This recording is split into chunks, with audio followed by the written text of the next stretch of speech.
I can tell you that if you go down the lower canyons right now, tomorrow you can go down there and see desert bighorn, and 10 years ago you could not. There are wild turkeys down there. The beaver population is thriving. I think wildlife diversity and health in the Big Bend area is at an all-time high right now. You know, the peregrine was delisted not long ago. My job was monitoring those guys for a while. Of course, one of the things that I concluded doing that was that the populations didn't really increase. I just got a lot better at finding them. Like the Border Patrol. Yes, sir. I have a question for you. When is the best time to go and as a photographer for the kind of light, the quality of light and stuff? So in particular time in Marcos, you probably know this answer for doing guides too. I tend to like winter because you get northern fronts and the air clears out. It's gotten hazier and hazier over the years. Ideally with some clouds, some weather going on to get some drama. But generally winter. Late summer can be nice because, you do get thunderstorms and all, but it is hot.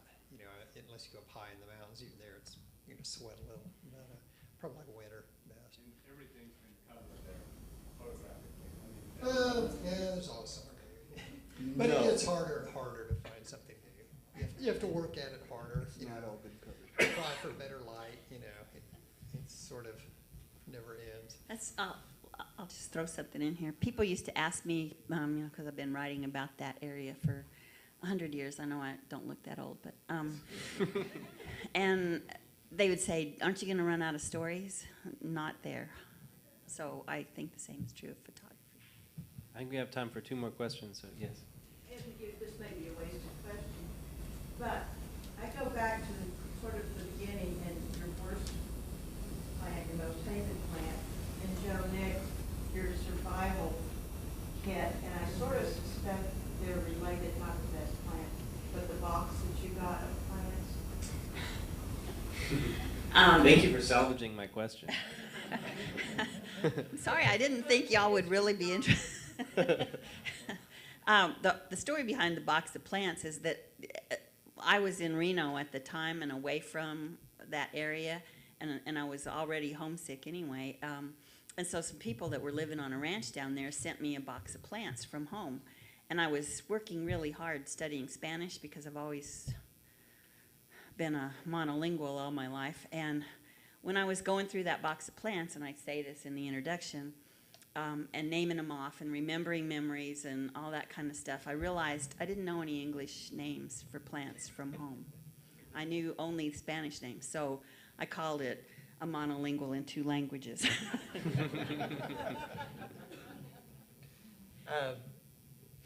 Cat claw are nasty, but there's probably something good about them that I've just haven't paid attention to. I used to think Keep tourists out of canyons. stepping on lechuguilla, not any fun, but desert survival training, I learned you can cook them, you can bury them, you can strip them, and you can make rope out of them. When you cook them, you cook the lechuguilla hearts, you bury them into the ground like the ancients did, cook them for 24 hours. Artichokes. And I kept thinking that's what the ancient peoples in their communication, what they must have used to say, oh no, artichokes again. Because yucca tastes pretty much the same when you cook them that way. Tastes like artichoke. Were you going to add something, Marcos? No. Okay. Yes, sir. I've been going out to Big Bend now for about 28 or 29 years straight, and I've seen great changes taking place out there since I started going. What do each of y'all think are the biggest changes you've seen from the time you went out there from the very beginning to today, and are these changes good or bad? Less water in the river, bad. Yeah, the state of the river being, it's not like it was in the 70s.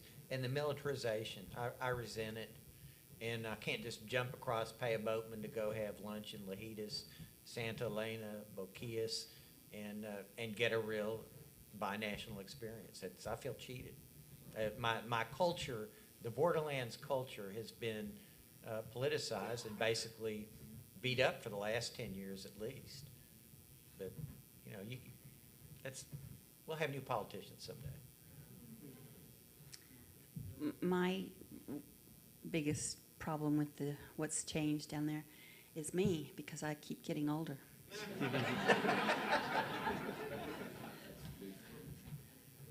I guess you get our final word, Marcos. I think that I'd have to agree with what Laurence and Nick were saying. It's probably the state of the river. You know,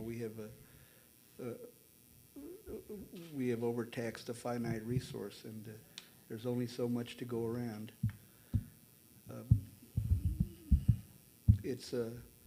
You know, I've been involved in some river restoration projects for years and years, and in looking at what we could do to try to salvage the river, the conclusion that we came to one day was that it was no longer possible to do that, that the very best we could hope for was a scaled down replica of what the Rio Grande once was. You know, for the Rio Grande to be what it used to be would involve washing thousands of people away in El Paso and Presidio, and